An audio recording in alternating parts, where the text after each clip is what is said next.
Les atouts de la logistique pour la région, ce sont les mêmes que dans toutes les autres régions, parce que la logistique, c'est le présent et le futur. C'est à la fois créateur d'emplois, ça occupe de l'espace, ça transporte les choses, les produits que les hommes utilisent.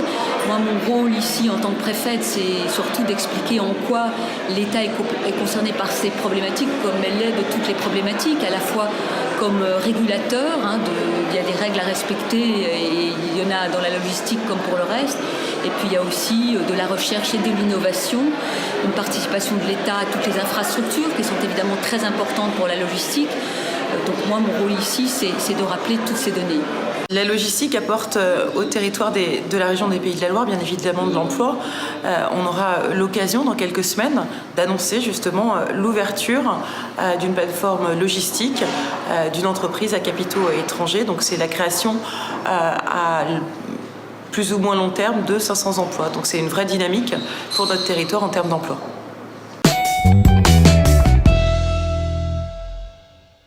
Les priorités de la région en termes de formation logistique, je dirais, sont de deux ordres. Le premier, au global, on souhaite évidemment répondre aux besoins des entreprises, c'est ce qui guide notre action.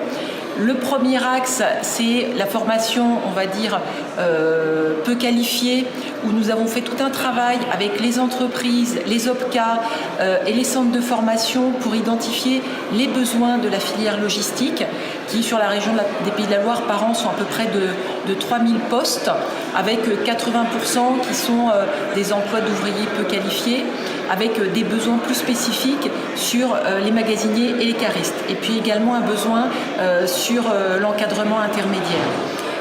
Et par rapport à ça, la région répond en mettant en place des formations dans le cadre de la formation professionnelle qui sont soit des formations qualifiantes, soit des formations de courte durée montées avec Pôle emploi pour répondre à ces besoins. Le deuxième niveau de besoin, c'est sur des postes plus qualifiés, d'approvisionneurs, de logisticiens, où là on se situe plus au niveau de l'université, des écoles d'ingénieurs. Et là, la région a une politique d'investissement fort, à peu près 15 millions d'euros, pour développer de manière plus générale, on va dire l'enseignement supérieur, mais avec de vrais savoir-faire sur la région, avec un certain nombre d'écoles d'ingénieurs comme l'ICAM, l'école centrale, et puis également l'université de Nantes et l'IUT.